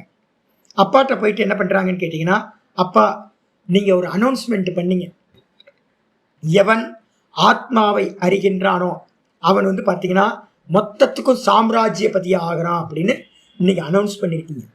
அதனால எனக்கு வந்து பார்த்தீங்கன்னா சாம்ராஜ்யபதியாக மொத்த பிரபஞ்சம் என்னோட கைக்குள்ளார வரணும் அப்படின்னு வந்து பார்த்தீங்கன்னா ஆசைப்பட்டு விரோச்சனனும் இந்திரனும் அப்பாட்ட வராங்க. எனக்கு அந்த ஆத்மாவை பற்றி சொல்லுங்க அப்படின்னு சொன்ன மாத்திரத்தில் அப்பா என்ன பண்ணுறாரு அப்படின்னு கேட்டிங்கன்னா, அந்த குளத்தை பாருங்க அப்படின்ற ஒரு பாண்டு இருக்குது. அந்த பாண்டுக்கு பக்கத்தில் போய் பார்க்குறாங்க. பார்த்த மாத்திரத்தில் தேகம் வந்து பார்த்தீங்கன்னா ரிஃப்ளெக்ட் ஆகுது அந்த பாண்டில். அந்த பாண்டில் ரிஃப்ளெக்ட் ஆன தண்ணியில் ஜலத்தில் வந்து பார்த்தீங்கன்னா அந்த இவங்களோட பிரதிபிம்பம் தெரிஞ்ச மாத்திரத்தில் விரோச்சனன் என்ன பண்ணுறான், ஓ என்னுடைய தேகம்தான் ஆத்மாப்பில் இருக்கு அப்படின்ட்டு அவன் என்ன பண்ணுறான், ஸ்தூலத்தையே ஆத்மான்னு நினச்சிக்கிட்டு போயிட்டான். அவ்வளோதான், உபதேசம் முடிச்சு போச்சு அப்படின்ட்டு போயிட்டு அவன் என்ன பண்ணான்னு கேட்டிங்கன்னா, இந்த தேகம்தான் ஆத்மா, இந்த தேகத்தை வந்து பார்த்தீங்கன்னா தக்க வச்சுக்கிறதுக்காக சுகம் அடைகிறதுக்காக என்ன வேணா பண்ணலாம் அப்படின்ட்டு எல்லாத்தையும் அடிச்சு பிடிச்சி அசுர காரியத்தெல்லாம் பண்ணி அவன் என்ன பண்ணுறான், இந்த தேகத்தை வந்து பார்த்தீங்கன்னா ப்ரொடெக்ட் பண்ணுறதுக்காக எல்லா காரியத்தையும் பண்ண ஆரம்பிச்சிட்டான். இதுக்கு பேர் தான் அசுர வேதாந்தம் அப்படின்னு பேர். யாரெல்லாம் இந்த தேகத்தையே தான் அப்படின்னு நினைக்கிறாங்களோ அவர்கள் அசுர வேதாந்திகள். அதே மாதிரி தீபம்னு சொல்லிட்டு நீங்கள் வந்து பார்த்தீங்கன்னா எது வரைக்கும் வெளியில் இருக்கிற தீபத்தையே தீபம் தீபம் தீபம்னு நினச்சிக்கிட்டு இருக்கீங்களோ உங்களுக்கு அறிவு வரலைன்னு அர்த்தம். அப்போ என்ன அர்த்தம் அப்படின்னு கேட்டிங்கன்னா, ஜடம், அது ஆசுர வேதாந்தம், ஸ்தூலம்னு அர்த்தம். ஸ்தூல தீபத்தை வந்து பார்த்தீங்கன்னா இங்கே இண்டிகேட் பண்ணுற. அடுத்து வந்து பார்த்தீங்கன்னா இந்திரன் பார்க்குறான். இந்திரன் வந்து பார்த்தீங்கன்னா கொஞ்சம் புத்திசாலி. அவன் யோசிக்கிறான், என்ன இது, இந்த தேகம், என்னோட தேகம் தான் தண்ணியில் தெரியுது, தண்ணி ஆடிச்சு அப்படின்னா அதில் இருக்க பிரதிபிம்பமும் ஆடுதா. அப்போ வந்து பார்த்தீங்கன்னா ஆத்மா அச்சலக அப்படின்னு நம்ம பார்த்துருக்கோம். பெரியவங்களாம் சொல்லியிருக்காங்க ஆத்மா அச்சல தத்துவம் அப்படின்னு. அச்சல தத்துவம்னு சொன்னோன்னே அருண அச்சல, அருணாச்சல நல்லா தெரிஞ்சுங்க. தீபம் வந்து பார்த்தீங்கன்னா வெளியில ஏற்றுற தீபம் அச்சல தீபம் இல்லை. வெளியில ஏற்றுற தீபம் பக்கத்தில் மேலே போய் பார்த்தீங்கன்னா தெரியும். என்னைக்காவது போங்க, மலைக்கு மேலே ஏறி போய் பாருங்கள். நான்லாம் இந்த 2-3 வருஷம் மேலே போய் பார்த்துருக்கேன். இப்போலாம் போகிறதில்ல. அப்போ என்னன்னு கேட்டிங்கன்னா, காற்று அடிச்சது மழை அடிச்சதுன்னு வச்சுங்க, அது அப்படியே இப்படி அல்லாடும். நம்ம கீழே இருந்து பார்க்கும்போது ஜோதி ஆடுறது தெரியவே தெரியாது. ஆனால் பக்கத்தில் இருந்தால் தான் தெரியும், பேய் காற்று அடிக்குங்க மேலே டிசம்பர் மாதம். அப்போது அந்த ஜோதி வந்து பார்த்தீங்கன்னா ஆத்மாவா, ஆத்மா இல்லையா? ஜோதி ஆத்மா இல்லை. ஏன்னா ஆத்மா அச்சலம், அருண அச்சலம். அப்ப அருண அச்சல தத்துவம். அப்ப அசைகிற ஜோதி ஆத்மா இல்லை அப்படின்னு இந்திரனுக்கு என்ன உண்டாகுதுன்னா, ஐயோ தண்ணியில தெரிகிற அந்த பிரதிபிம்பம் ஆடுது, அப்ப ஆத்மா வந்து பார்த்தீங்கன்னா ஆடாதது, அப்ப இது ஆத்மாவா இருக்க முடியாது அப்படின்னு திரும்ப அப்பாட்ட வரான், பிரம்மாட்ட. அப்பாட்ட வந்து, அப்பா எனக்கு நீங்க சொன்னது புரியலையே, இது எப்படி ஆத்மாவா இருக்கும் அப்படின்னு கேட்ட மாத்திரத்துல போய் தபஸ் பண்ணு அப்படின்னு அப்பா என்ன பண்றார், தபஸ் பண்ண சொல்றார். 32 தேவ வருஷங்கள் இவன் என்ன பண்றான், ஏகாந்தத்தில் உட்கார்ந்து கண்ணை மூடி தபஸ் பண்றான். தபஸ் பண்ணும்போது தெரிஞ்சது என்னன்னு கேட்டீங்கன்னா, இது கண்டிப்பா இது ஆத்மா இல்லை. ஆத்மா எது அப்படின்னா, கண்களால் நான் எதை பார்க்கிறேனோ அது ஆத்மா இல்லை. அப்போ யார் ஆத்மா அப்படின்னா, எது இருந்தா கண்ணு பார்க்கும், மனசு இருந்துச்சுன்னா கண்ணு பார்க்கும், மனசு இல்லைன்னா கண்ணு பார்க்காது. உடனே வந்து பார்த்தீங்கன்னா தெரிஞ்சு போச்சு, கண்ணு பார்க்குற சக்தி கண்ணுக்கு இல்லை, கண்ணுக்கும் பின்னாடி வந்து பார்த்தீங்கன்னா மனசு இருக்கிறதுனால தான் கண்ணு பார்க்குது அப்படின்னு புரிஞ்சுக்கிறான். நம்ம சொல்லுவோம்ல, நான் ஏதோ சிந்தனையில் இருந்தேன்ச்சு, அதனால நீங்கள் வந்ததை பார்க்க முடியல. நம்ம சொல்கிறோம்ல, பிருகதாரண்ய மந்திரம் சொல்லுது. பிருகதாரண்ய மந்திரம் சொல்லுது, மனோ அபுவம், மனசு வந்து பார்த்தீங்கன்னா இங்கே இல்லாமல் போச்சு. அதனால என்னாச்சுன்னா, நான் யார் வந்தான்னு தெரியல, யார் பேசுனது கேட்கல. அப்போ என்னாச்சு, மனசு இருந்தால் தான் இந்திரியங்கள் கொடுக்குற மெசேஜ் மனசுக்கு போய் சேரும். அப்போதான் அறிவு உண்டாகும். வெறும் கண்ணால் பார்த்தா அது அறிவு ஆகாது, காதால் கேட்டால் அறிவு ஆகாது. இதை எல்லாத்தையும் கோஆர்டினேட் பண்ணுறது யாரு, மனசு. அப்போ அதனால வந்து பார்த்தீங்கன்னா இந்திரன் வந்து பார்த்தீங்கன்னா சிந்தனை பண்ணுறான். அப்போ தேவதா எது அப்படின்னா, ஜோதி எது அப்படின்னா, இந்த மனசு தான் ஆத்மா அப்படின்னு தெரிஞ்சுக்கிறான். கண்களால் பார்க்கப்படுவதும் ஆத்மா இல்லை, கண்களும் ஆத்மா இல்லை, மனசுதான் ஆத்மா அப்படின்னு. இவன் என்ன பண்றான்னு கேட்டீங்கன்னா, அதுக்கு முன்னாடி கண்ணுக்கே வரான். ஃபர்ஸ்ட் கண்ணுக்கே வந்துருங்க. கண்ணு தானே ஆத்மா, கண்ணால் பார்க்கக்கூடியது ஆத்மா இல்லை அப்படின்னு, இந்திரியம் தான் ஆத்மா, கண்ணு தான் அப்படின்னு முதல் ஜோதி எங்க தெரியணும்னு சொன்னேன், கண்ணில் தெரியணும். முதல் ஜோதியை பார்த்துட்டு இவன் என்ன பண்றான், வரான். வந்த மாத்திரத்துல அப்பா சொல்றார், இல்ல இதுவும் ஆத்மா இல்லை, போய் திரும்ப தபஸ் பண்ணு அப்படின்னு சொல்றான். சொன்ன மாத்திரத்துல இவன் என்ன பண்றான், திரும்ப தபஸ் பண்றான். தபஸ் பண்ணதுக்கு பிறகுதான் இந்த அறிவு உண்டாகுது. கண்களையும் பார்க்கக்கூடியது மனசு அப்படின்னு 32 வருஷத்தோட முடிவுல தெரிஞ்சுக்கிட்டு அப்பாட்ட திரும்ப வரான். அப்பாட்ட சொல்றான், இந்த மனசுதான் ஜோதி அப்படின்னு, இந்த மனசுதான் ஆத்மா அப்படின்னு சொல்றான். சொன்ன மாத்திரத்துல அப்பா சொல்றார், இல்ல திரும்ப போய் தபஸ் பண்ணு அப்படின்னு சொல்றான். சொன்ன மாத்திரத்துல திரும்ப போய் தபஸ் பண்றான். தபஸ் பண்ண மாத்திரத்துல புத்தி தான், பின்னாடி புத்தி ஒண்ணு இல்லைன்னு வச்சுங்களேன், இந்த மனசு சொல்றதெல்லாம் ஞானமா மாறாது. அப்போ இவனுக்கு புரியுது என்னன்னு கேட்டீங்கன்னா, புத்தி தான் ஆத்மா. எல்லா அறிவும் யாருக்கு உண்டாகுது, புத்தி. புத்தேர் ஞானம், எந்த ஞானமா இருந்தாலும் புத்திக்கு தான் உண்டாகுது. அப்போ இந்திரியங்கள் மனசு, இந்திரியங்கள் மெசேஜை வந்து பார்த்தீங்கன்னா மனசுக்கு கொடுக்குது, மனசு வந்து பார்த்தீங்கன்னா புத்திக்கு கொடுக்குது. புத்தி தான் கன்க்ளூஷன் பண்ணி இது இன்னது அப்படின்னு ஒரு ஞானத்தை அடையுது. புரியுதுல்ல? அப்ப புத்திக்கு தான் ஞானம் உண்டாகுது. இந்திரியத்துக்கு ஞானம் இல்லை, மனசுக்கு ஞானம் இல்லை, புத்திக்கு தான் ஞானம். அப்ப புத்தி தான் ஆத்மா அப்படின்னு வந்து அப்பாட்ட திரும்ப வரான். 32 வருஷம் ஆயிடுச்சு. புத்தி தான் அப்படின்னு உடனே அப்பா சொல்ற, பத்தாது போ அப்படின்னு திரும்பவும் 5 வருஷம் தபஸ் பண்ண சொல்றாரு. திரும்ப போறான். 96 வருஷம் ஆச்சா, 32 32 32. கண்கள் ஜோதின்னு தெரிஞ்சுக்கிறதுக்கு 32, மனசு ஜோதின்னு தெரிஞ்சுக்கிறதுக்கு 32, அப்புறம் புத்தி தான் ஜோதின்னு தெரிஞ்சுக்கிறதுக்கு 32. அதுக்கப்புறம் 5 வருஷம் திரும்ப தபஸ் பண்ண போறான். தபஸ் பண்ண போகும்போது தெரிஞ்சுக்கிறான், இந்த புத்தியும் ஜோதி இல்லை, இந்த புத்திக்குள்ளார ஒரு பிரகாசம் இருக்கு. அந்த புத்திக்குள்ளார இருக்கக்கூடிய எந்த பிரகாசம், நான் நான் நான், அந்த வெறும் நான் தான் ஞானம், ஞானஸ்வரூபம் அப்படின்னு 5 வருஷத்துக்கு கழிச்சு திரும்ப வரான். திரும்ப வந்தோன அவன் சர்வாதிபதியா ஆயிடும், சாம்ராஜ்யபதியா ஆகிவிடுகின்றான் அப்படின்னு அந்த இந்திர விரோச்சன கதை வந்து பார்த்தீங்கன்னா சாந்தோக்கிய உபனிஷத்துல 8வது அத்தியாயத்தை சொல்லப்பட்டது. இது ஒரு கதை. இதுக்கப்புறம் அப்ப இந்த புத்திக்கு உள்ளார இருக்கிற பிரகாசம் அறிவு எது, நம்ம இந்த உலகத்தோட அறிவு எல்லாம் எதுல உண்டாகுது, புத்திக்கு தானே உண்டாகுது. எனக்கு சம்ஸ்கிருதம் தெரியும், சம்ஸ்கிருதம் யாருக்கு தெரியும், புத்திக்கு தெரியும். கம்ப்யூட்டர் தெரியும், யாருக்கு தெரியும், புத்திக்கு தெரியும். அப்ப இந்த உலகத்தில் இருக்கிற சர்வ ஞானங்களும் புத்திக்கு தெரியும். அதே நேரத்துல இந்த புத்திக்குள்ளார இருக்கிற எனக்கு தெரியும், புத்திக்கு சம்ஸ்கிருதம் தெரியும்ன்றதும் தெரியும், புத்திக்கு பிரெஞ்சு தெரியாதுன்றதும் எனக்கு தெரியும். அப்ப நான் இருக்கேன் பாருங்க, நானுக்கு புத்திக்கு தெரிஞ்சதும் தெரியும், புத்திக்கு தெரியாததையும் தெரியும். அறிந்தது அறியாதது எல்லாத்தையும் அறிந்தவன் நான். அந்த நான் எங்க இருக்கு, புத்திக்கு உள்ளார அந்தர்யாமியா இருக்கு.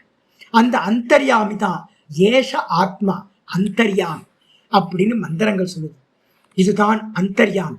அப்ப என்ன பண்ணணும், வஸ்துக்களை பார்க்கணும், ஜோதி இல்லை. திராட்டக் பண்றீங்க, முதல்ல திராட்டக் பண்றீங்க, திராட்டக் பண்ணி பண்ணி பண்ணி பண்ணி தாரணையா ஆக்குறீங்க. தாரணையானதுக்கு பிறகு அது மெதுவா தியானமாகணும். தியானமானதுக்கு பிறகு 144 செகண்ட் வந்துருச்சு அப்படின்னா அதுக்கப்புறம் நீங்க என்ன பண்ணணும், கண்ணை மூடி அந்த ஜோதி உள்ள தெரியுதான்னு பார்க்க ஆரம்பிக்கணும். அதுக்கப்புறம் தீர்க்க காலம் கண்ணுல தெரிகிற ஜோதியை பார்த்துக்கிட்டே இருக்கணும். யார் சுவாமி, இது யாராவது இருக்காங்களா? ஒடியா பாபா ஃபேமஸானது, நெட்டில் அடிச்சு பாருங்க எல்லாம் தெரியும். ஒடியா பாபான்னு ஒரு ஃபேமஸான பாபா இருந்தார். அகண்டானந்த சுவாமிக்கு வந்து பார்த்தீங்கன்னா குருநாதர். கரபாத்திரி சுவாமின்னு ஒரு ஃபேமஸான சுவாமி இருந்தார், அவரோட குருநாதர் சங்கராச்சாரியார் கரபாத்திரி சுவாமி அப்படின்னு. அகண்டானந்த சுவாமின்னு நம்ம கீதா பிரஸ் புக்குக்கெல்லாம் டிரான்ஸ்லேஷன் ஒர்க் பண்ணவர், மதுரா பிருந்தாவனில் இருந்தவர், பெரிய சுவாமி, பெரிய செயின்ட். நான் அவரை ஃபாலோ பண்ணுறேன் அதிகமாக. அப்போ வந்து பார்த்தீங்கன்னா அவரோட குருநாதர் ஒடியா பாபா எப்படி இருப்பாங்க தெரியுங்களா, தட்சிணி அக்ஷ புருஷன். இந்த கண்ணு வந்து பார்த்தீங்கன்னா இந்த இடத்துல ஒரு கண்ணு அப்படியே திறந்து இருக்கும், பாதி திறந்து பாதி மூடி இருக்கும்.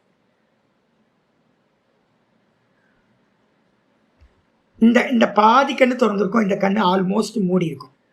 இந்த கருவிழி வந்து பார்த்தீங்கன்னா இந்த இடத்துல வந்திருக்கும். இந்த கண்ணோட கருவிழி இந்த இதுக்கு வந்திருக்கும். இந்த ரைட் சைடில் இருக்கக்கூடிய கண்ணோட கருவிழி இந்த பக்கம் வந்திருக்கும். அப்போ எப்படி தெரியும்னா பூத்தத்தோட கண்ணு மாதிரி தெரியும். எப்படி இருக்கும்? வெறும் ஒயிட் கலர் மட்டும்தான் இருக்கும். இந்த சாதனையை பண்ணால் அவங்களுக்கு என்ன பேர் அப்படின்னா தக்ஷிணி அக்ஷ புருஷ வித்யா. இதுக்கு என்ன பேர்? தக்ஷிணி அக்ஷ புருஷ வித்யா அப்படின்னு பேர். இது முன்னாடி காலத்தில் வந்து பார்த்தீங்கன்னா ஒரு ஸ்கூலில் வந்து பார்த்தீங்கன்னா இதை அப்படியே பண்ணுறதா இருந்திருக்கு. இதுக்கு என்ன பேர் சுவாமி அப்படின்னா விராட் உபாசனான்னு பேர். கண்களில் நீங்கள் உபாசனை பண்ணுறீங்கன்னா, கண்களில் இருக்க ஜோதியை உபாசனை பண்ணினா அதுக்கு பேர் விராட் உபாசனா. அடுத்தது இதை பார்த்து பார்த்து பார்த்து பார்த்து அபியாசம் வந்ததுக்கு பிறகு மெதுவா அந்த சாமர்த்தியத்தினால இந்த கண்ணில் பார்த்த ஜோதி உங்களுக்கு எங்க தெரியும்? மனசுல தெரியும். எப்ப மனசுல தெரியுதோ அப்போ கண்கள் முழுசா க்ளோஸ் பண்ணிக்கலாம். க்ளோஸ் பண்ணிட்டு ஹிருதயத்திலேயே ஜோதியை பார்க்கணும். யோகினாம் ஹிருதி தெய்வதம். ஹிருதயத்தில் இந்த ஜோதி வந்து பார்த்தீங்கன்னா நீங்கள் நிறைய ஃபோட்டோலாம் பார்த்தீங்கன்னா தெரியும். கண்ண மூடி ஒரு செயின்ட் உட்கார்ந்துருப்பார். அவருக்குள்ளார வந்து பார்த்தீங்கன்னா ஒரு ஜோதியை போட்டு வச்சுருப்பாங்க. அந்த ஜோதி எது அப்படின்னா அந்த மெதுவாக கண்ணில் பார்த்தது வெளியில் பார்த்தது கண்ணில் வரும். கண்ணில் பார்த்ததை வந்து பார்த்தீங்கன்னா ஹிருதயத்தில் கொண்டு வர எப்படி இருக்கும்? ஜோதி எப்படி இருக்கும்? ஜோதிக்கு என்ன கலர்?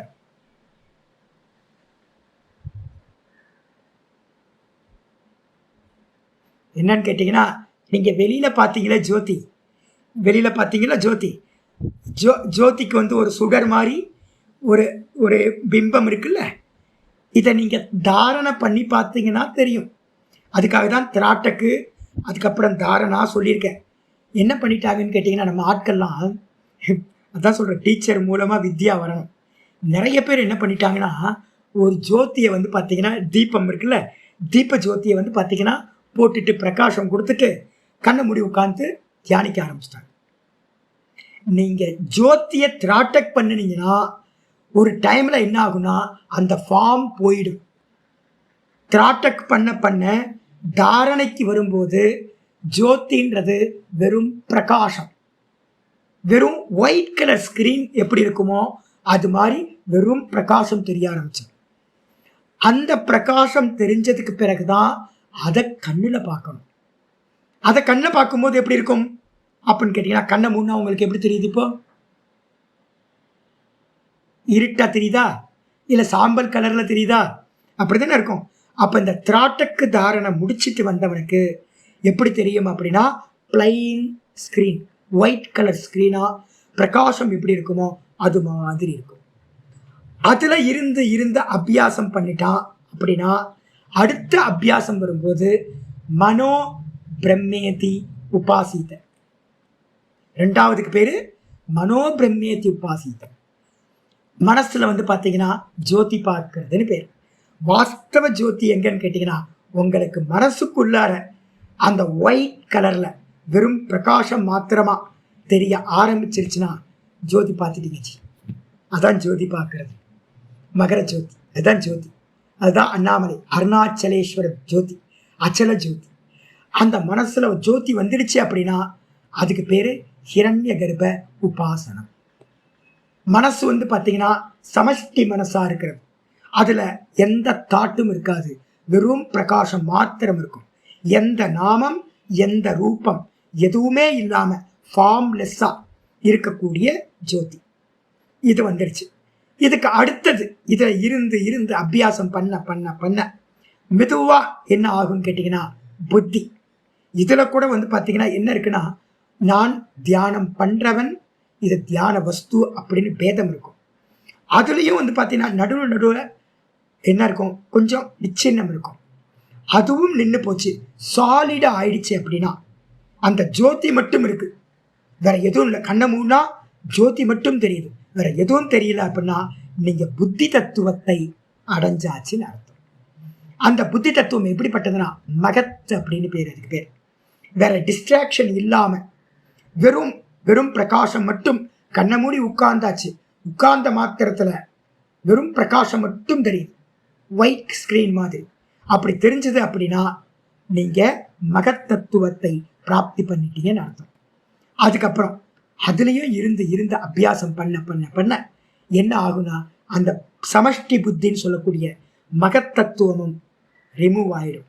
அதுக்கப்புறம் பார்க்கின்றவன் பார்வை இந்த ரெண்டும் பேதம் இல்லாம அந்த ஜோதி நான் தான், நான் தியானம் பண்றவன் இல்லை, தியானமே நான் தான் அப்படின்னு தியேயைக்க பதம், ஒரே தியேய சொரூபமா தியானிக்கிறவனே தியான வஸ்துவோட மெர்ஜ் ஆயிட்டு வெறும் பிரகாச மாத்திரமா அவன் இருக்கிறான். அப்படின்னா தியானம் செய்பவன் தியானம் தியானிக்கப்படுகின்ற வஸ்து இந்த பேதம் போயிடுச்சு அப்படின்னா அந்த இடத்துல வெறும் ஜோதி மாத்திரம் இருக்கும். இதுக்கு பேர் தான் ஜோதிஷ்மதி அப்படின்னு பேர். இதோட இண்டிவிஜுவல் கான்சியஸ்னஸை நீங்க பிராப்தி பண்ணி விடுங்க. இதுதான் பிரக்ரியா. இதுல பார்த்தீங்கன்னா இந்த இண்டிவிஜுவல் கான்சியஸ்னஸ்க்கு ஒரு பேர் இருக்கு. என்ன பேர்னா அஸ்மி தா. தா சேர்த்தீங்கன்னா அஸ்மி மட்டும் எடுத்தீங்கன்னா கேவல அஸ்மின்றது சொரூபம். அஸ்மி தால இருக்கு அப்படின்னா இன்னும் இவன் என்ன பண்றான், இன்னும் உபாசனையை கிராஸ் பண்ணி போகல அப்படின்னு. இதுவும் யாரெல்லாம் இந்த ஜோதி உபாசனை பண்றாங்களோ அவங்களுக்கும் சமாதி லாபம் லபதி, சமாதி பதமானது கிடைக்கின்றது அப்படின்னு சூத்திரத்தை புரிஞ்சுக்கணும். ஆயிடுச்சா? பாஷ்யத்துக்கு வந்துருங்க. இதுக்கு இன்னொரு உபாசனைக்கு இன்னொரு பேர் இருக்கு, அங்குஷ்ட மாத்திர புருஷகா. இதுக்கு இன்னொரு பேரு அங்குஷ்ட மாத்திர புருஷகன் அப்படின்னு பேர். அங்குஷ்ட மாத்திர வித்யான்னு பேர். இதுக்கு பேர் உபனிஷதங்கள்ல இருக்கிற வித்யா. எல்லாம் சொல்லி கொடுக்காம விட்டாச்சுங்க. நம்ம என்ன பண்ணிட்டோம், மந்திரமா பாஸ் பண்ணி போயிட்டோம். ஆக்சுவலா உபாசனை பண்ணி ஆத்மாவுக்கு பக்கத்துல போறது இதெல்லாம் ரொம்ப க்ளோசஸ்டா போய் நிற்கிறது. சுவாமி இதுக்கு ஏதாவது மந்திரம் அப்படின்னா கட்டோபனிஷத்துல பார்த்தீங்க அப்படின்னா கட்டோபனிஷத்துல 2:1-13 கட்டோபனிஷத்துல பார்த்தீங்கன்னா 2:1-13 சொல்லுது. அங்குஷ்டமாத்திர புருஷா ஜோதிர் இவ அதூமகா. எப்படி? அங்குஷ்டமாத்திர புருஷன் எங்க இருக்கா? புத்திக்கு உள்ளார, ஹிருதயத்துல இருக்கக்கூடிய புத்திக்கு உள்ளார இருக்கான் அங்குஷ்டமாத்திர புருஷன். எவ்வளவு பெருசு? கட்டை விரல் அளவு. சின்னோண்டு ஆள் ஒருத்த கட்டை விரல் அளவுள்ள அந்த கான்சியஸ்னஸோட சைஸ் சொல்லுது. கட்டை விரல் அளவுள்ள புருஷன் இந்த ஹிருதயத்துல புத்திக்கு உள்ளார அஸ்மி நான் நான் நான் நான் நான் நான் ஒருத்தன் இருக்கான். அவன் எப்படிப்பட்டவன் அப்படின்னா ஜோதிர் இவ. ஜோதிர் இவனா வெளியில இருக்க ஜோதி எடுத்துக்காதீங்க, ஜோதி மாதிரி. ஜோதினா என்ன எடுக்கணும்? ஜோதினா ஜோதி எடுக்கக்கூடாது. ஜோதி இஸ் ஈக்குவல் டு பிரகாசம், லைட். அப்போ லைட் மாதிரி. எது லைட் மாதிரி? ஏன் ஜோதி இவன் போட்டிருக்கு? லைட் மாதிரினா என்ன அர்த்தம் அப்படின்னு கேட்டீங்கன்னா, லைட் என்ன பண்ணும்? எல்லாத்தையும் காட்டும், பிரகாசிக்கும், இருட்டை எல்லாத்தையும் தூரப்படுத்தும். அது மாதிரி இந்த உள்ளக்குள்ளார இருக்கிற அந்த நான் என்ன பண்ணுது? எல்லாத்தையும் பிரகாசிக்குது. எப்படிப்பட்டது? அதூமகா. அதூமகனா என்ன அர்த்தம் அப்படின்னா புகை இல்லாதது. நெருப்பு கூடைய புகை இருக்குமா? நெருப்பு கூடைய புகை இருக்கும். எப்ப நீங்க ஆத்மாவை அடைஞ்சிங்களோ வெறும் கான்சியஸ்னஸ அந்த இடத்துல அவித்யான்றது ஒண்ணு இல்லாமல் போயிடும். அப்ப அதனால தூமம்ன்றதுக்கு அர்த்தம் புகை. புகைனா எதை குறிக்கும்? அக்னியோட சேர்ந்து சுபாவமா உண்டாகிற மாயா, அவித்யா. அந்த மாயையும் இல்லாததா எது இருக்கோ அந்த கான்சியஸ்னஸ் தான் பாத்தீங்கன்னா அதூமகன்னு சொல்றோம். ஜோதிரிவ அதூமகா. அதுதான் ஈசானோ. அவன்தான் ஈஸ்வரன். எனக்குள்ளார இருக்கிறவன் அவன்தான் ஈஸ்வரன். எப்படிப்பட்டவன்? பூத்த பவ்யஸ்ய ஈஸ்வரா. கடந்தது, இருப்பது, இனி வரக்கூடியது எல்லாத்தையும் ஆளக்கூடியவன். ச ஏவ அத்ய ச உ ஸ்வஹ. அவன்தான் இன்னைக்கும் ஈஸ்வரன், அவன்தான் நாளைக்கும் ஈஸ்வரன் அப்படின்னு ஈஸ்வரன் அடையிறதுக்கான வித்யா அங்குஷ்ட மாத்திர வித்யா அப்படின்னு சொல்லப்பட்டிருக்கு.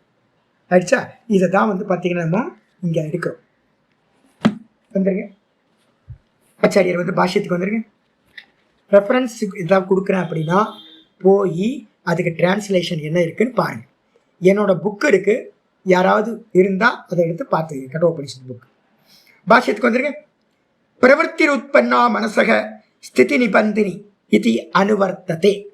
அனுவர்த்தி அப்படின்னா சூத்திரம் படிக்கும் போதெல்லாம், சூத்திரம்னா என்ன தெரியுங்களா? அல்பாட்சரம். சூத்திரத்துக்கு லட்சணம் சொல்லுது, அல்பாட்சரமாக இருக்கணும். சூத்திரம்னா பேராகிராஃபாக இருந்தால் சூத்திரம் இல்லை. அல்பாட்சரம், அசந்திக்தம், சாரவத், விஸ்வதோமுகம், அஸ்தோபம், அனவத்தியம் ச சூத்திரம் சூத்திரவிதோ விதுகு. ஒரு சூத்திரத்துக்கு லட்சணமே இருக்குது, அதை இன்னைக்கு சொல்ல வேண்டாம். நான் இப்போதைக்கு ஒரே ஒரு பாட்டு மட்டும் எடுத்துக்கிறேன். சூத்திரம்ன்றதுக்கு அர்த்தம் அல்பாட்சரம். ரொம்ப கிறிஸ்பியாக இருக்கணும். நான் மாதிரி என்ன மாதிரி வளவலன்னு பேசக்கூடாது, சூத்திரமாய் பேசணும். நான் இப்போ வளவலன்னு பேசினாவே நிறைய பேருக்கு புரிய மாட்டேங்குது. நான் சூத்திரமாக பேச ஆரம்பித்தா என்ன ஆகும் யோசிச்சு பாருங்க. யாருக்கும் புரியவே புரியாது. ஆமாம் ஆமாம், ஒரு வார்த்தை சொல்கிறது, அது மாதிரிலாம் சொன்னால் புரியாது, யாருக்கும் புரியாது. அப்போ பார்த்தீங்கன்னா ஆமாம் ஆமாம், இப்போ நான் பாஷையும் தான் பண்ணிகிட்டு இருக்கேன். ஆனால் சூத்திர கர்த்தாக்கள் என்ன பண்ணுவாங்கன்னா கிறிஸ்பியாக எழுதுவாங்க, ரொம்ப கம்மியான அக்ஷரங்களை வச்சுக்கிட்டு. அப்போ நம்ம என்ன பண்ணணும், மீனிங் எடுக்கணும், ஃபுல் மீனிங் எடுக்கணும். சூத்திரத்தில் என்ன இருக்காது, வெர்பு இருக்காது, வெர்பே இருக்காது நிறைய இடத்துல.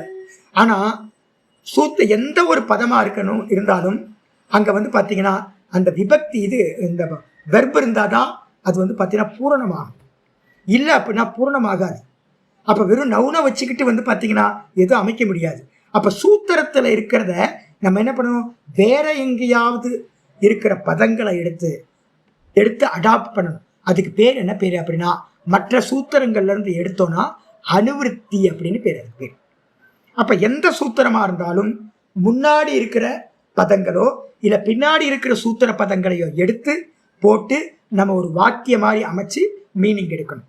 அதுக்கு என்ன பேர் அப்படின்னா அனுவிருத்தி. ஆச்சாரியர் இங்கே சொல்றார், பிரவருத்தி உற்பன்னா மனசக ஸ்திதி நிபந்தினி. எங்க இருக்கு, முந்தின சூத்திரத்தில் இருக்கு. பிரவருத்தி உற்பன்னா மனசக ஸ்திதி நிபந்தனி இருக்கா?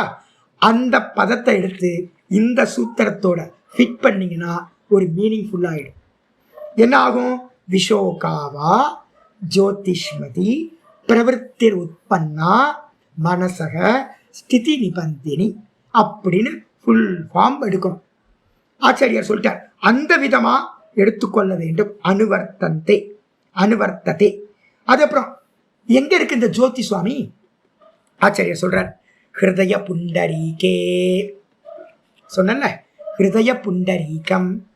ஹிருதயம் தெரியுது. புண்டரீகம்னா என்ன சுவாமி?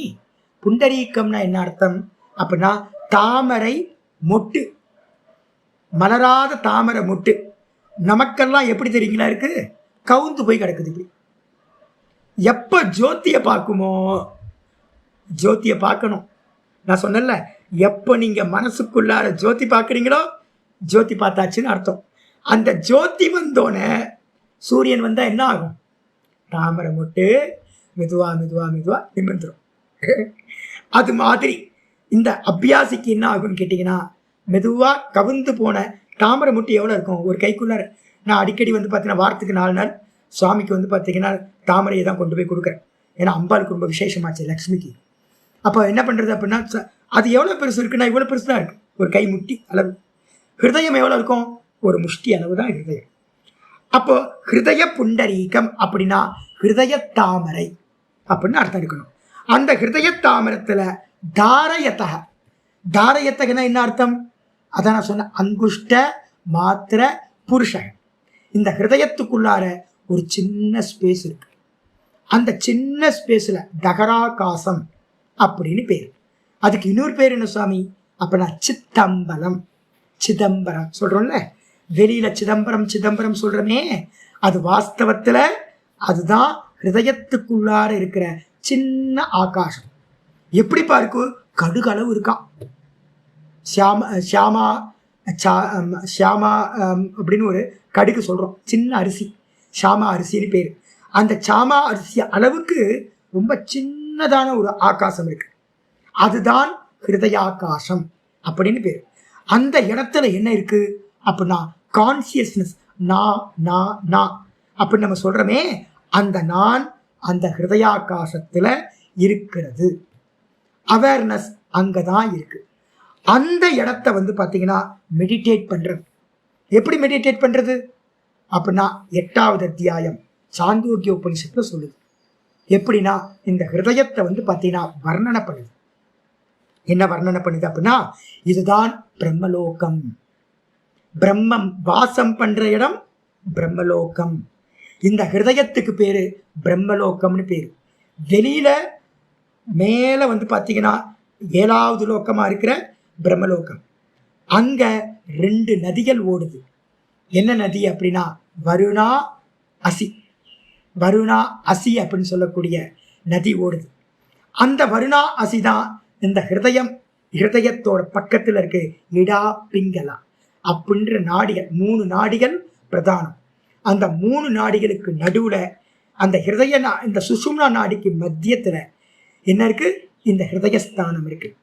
அந்த ஜோதி வந்து பாத்தீங்கன்னா அந்த இடத்துல என்ன சுவாமி இருக்கு அப்படின்னா, அந்த ஹிருதயம் எப்படிப்பா இருக்கு அப்படின்னா நல்ல தங்கத்தினால ஜக ஜக ஜகஜன் ஜோதி ஸ்வரூபமா ஒரு மண்டபம் இருக்கு.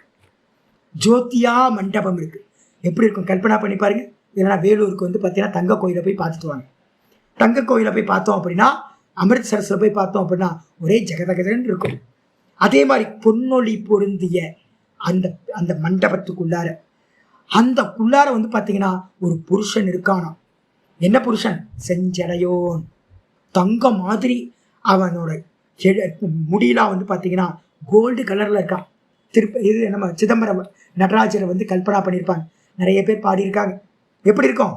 செஞ்சடையோன். அப்படியே தக தக தக தகன்னு பொண்ணு மாதிரி வந்து பார்த்தீங்கன்னா பிரகாசிக்கிறான். அப்படிப்பட்ட பிரகாசத்தை உடையவனா ஸ்மசுரு ஹிரண்ய கேசக ஹிரண்ய ஸ்மசுரு. ஹிரண்ய கேசம், தங்கமே கேசமா இருக்கான். அவனோட உடம்பெல்லாம் வந்து பார்த்தீங்கன்னா இருக்கிற ரோமங்கள் எல்லாம் தங்கமா ஒளிருதான். அப்படிப்பட்ட அந்த புருஷன் அப்படின்னு கல்பனை பண்ணுது. ஏன் அப்படின்னா நிர்குண நிராகாரத்தை பிடிக்க முடியல. நிர்குண நிராகாரம் அது வந்து கைக்கு எட்ட முடியாததா இருக்கு.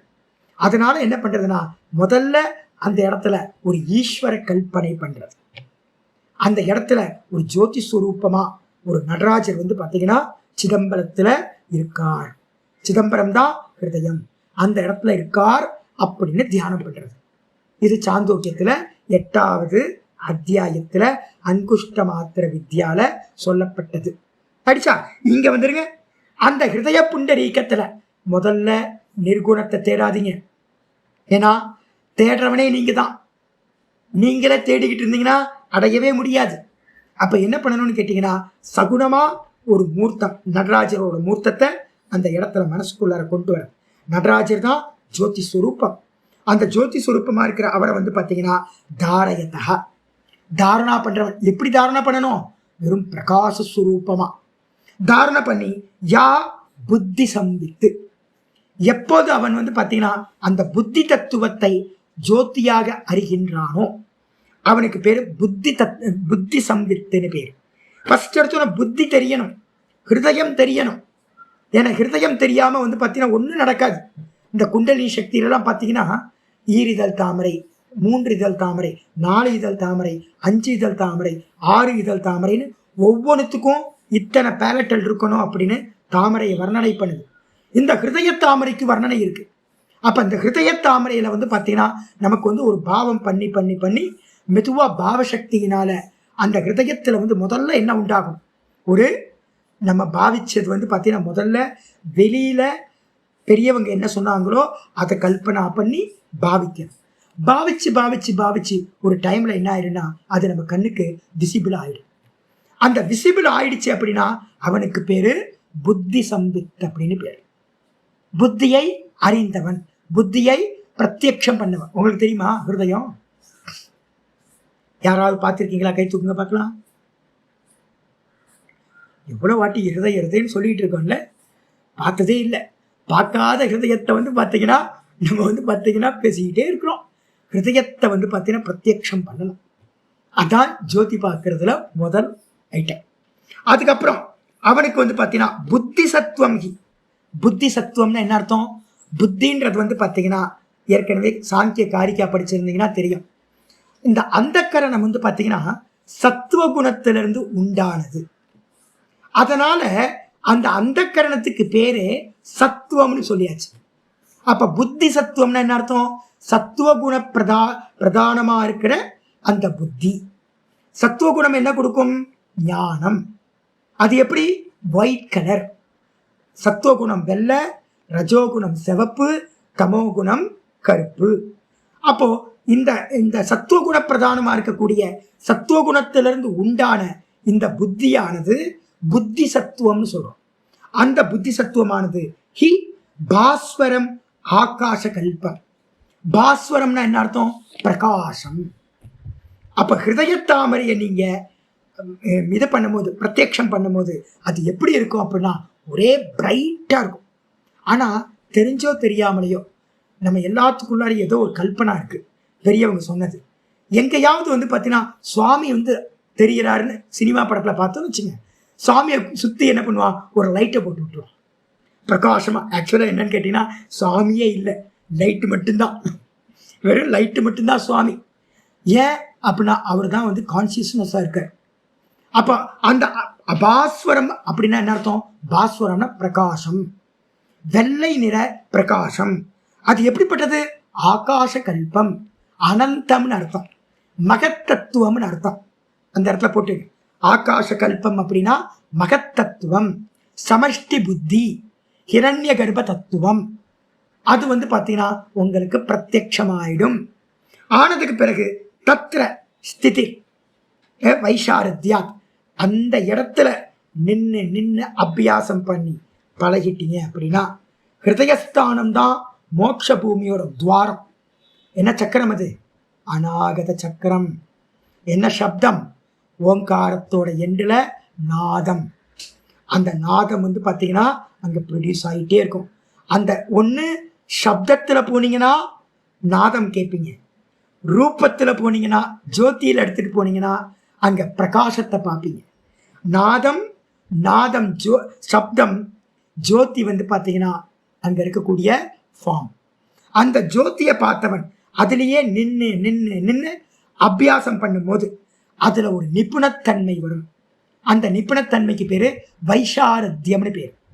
நிர்விசார வைசாரத்யாத் அத்தியாத்ம பிரசாதக பார்த்துருக்கோம். அந்த நிர்விசார வைசாரத்தியம் வரணும். அது வந்துச்சுன்னா இனிமே பார்க்கல, இனிமே தான் பார்க்க போறோம், பின்னாடி பார்க்க போறோம். நிர்விசார சமாதின்னு பேர். அந்த நிர்விசார சமாதியில யாரெல்லாம் பகவான ஜோதி ஸ்வரூபம் ஜோதி ஸ்வரூபம்னு பாவிக்கிறானோ அவனுக்கு அந்த ஜோதியிலேயே பாவசமாதி உண்டாகும். அந்த ஜோதியிலேயே பாவசமாதி உண்டாச்சுன்னா அதுக்கு பேரு நிர்விசார சமாபத்தின்னு பேர். நாராயண சுக்தத்துல நம்ம கொஞ்சம் தான் காலையில படிக்கிறோம். அதுக்கு கீழே வந்து பாத்தீங்க அப்படின்னா ஒரு பெரிய இது இருக்கு. அந்தர் பகிஷ்ட தத் சர்வம் வியாபிய நாராயண ஸ்தித அனந்தமவ்யயம் கவியும் சமுத்திரேந்தம் விஸ்வதோமுகம் பத்மகோஷ பிரதீகாசகம் ஹிருதயம் சாப்பியதோமுகம். அப்படியே இருக்கு. கவுத்து போட்ட தாமரை போல இருக்கிற தாமரை.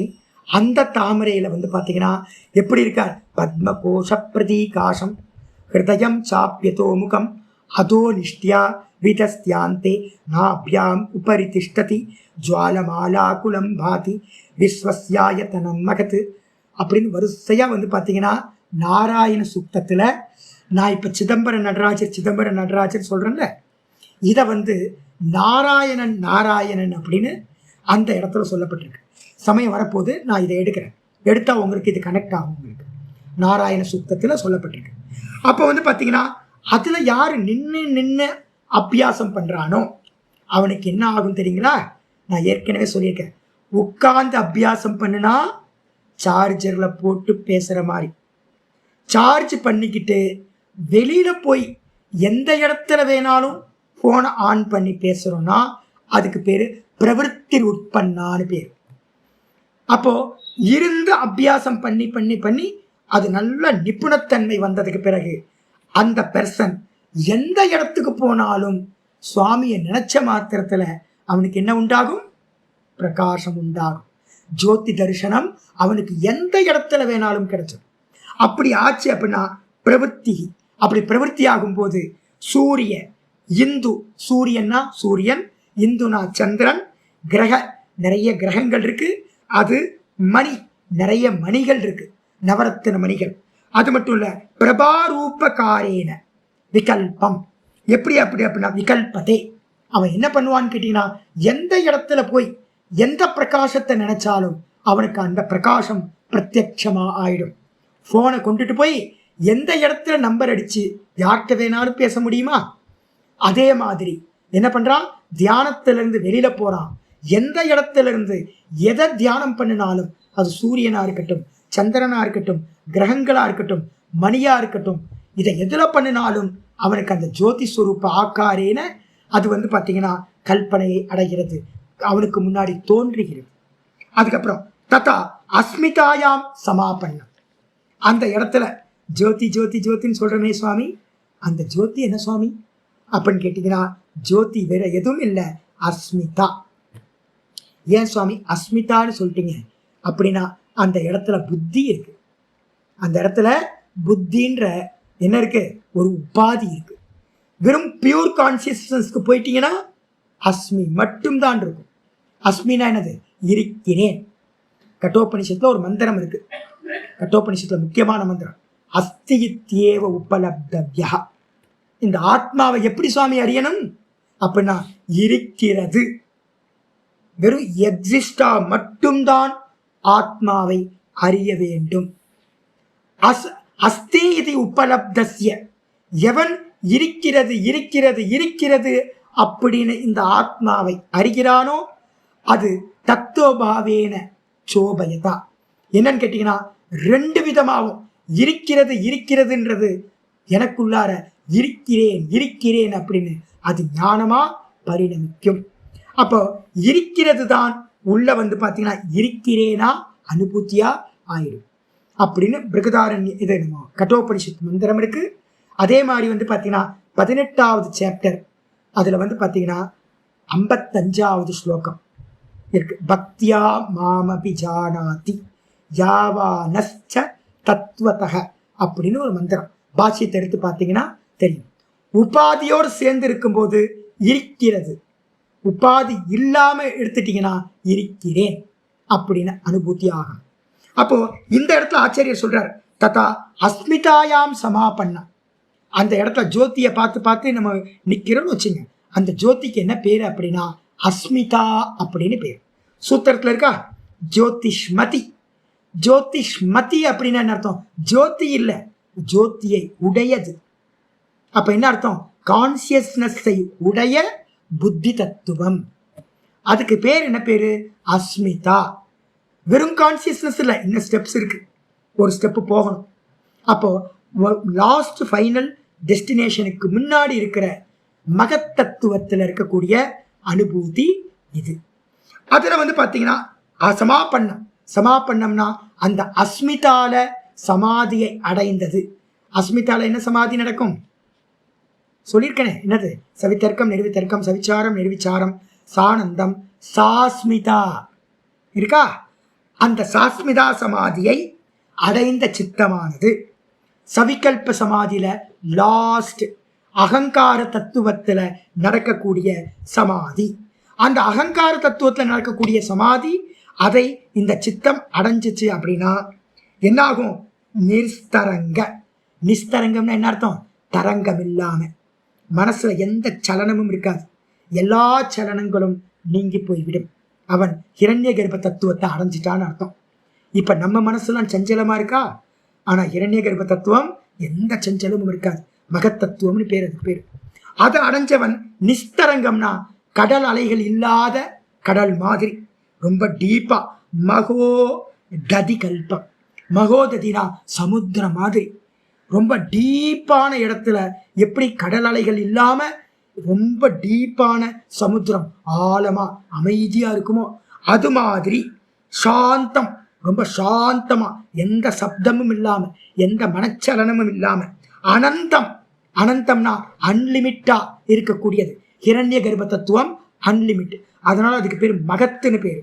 அந்த தத்துவத்தை உடையதா என்னது, அஸ்மிதா மாத்திரம்.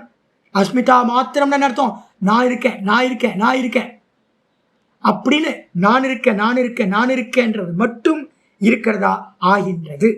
அந்த இடத்துல எத்திர இதம் உத்தம், இது பார்த்தீங்கன்னா சொல்லப்பட்டும் இருக்கு. என்ன சொல்லப்பட்டிருக்கு அப்படின்னு கேட்டீங்கன்னா, தம் அணுமாத்திரம் ஆத்மானம் அணுவித்ய. அந்த ஆத்மாவை எப்படி அறியணும்? வெறும் அணு அளவு. அனோரணியான் மகத்தோ மகியான், அது பார்த்தீங்கன்னா அணுவிற்கும் அணுவானது அப்படின்னு.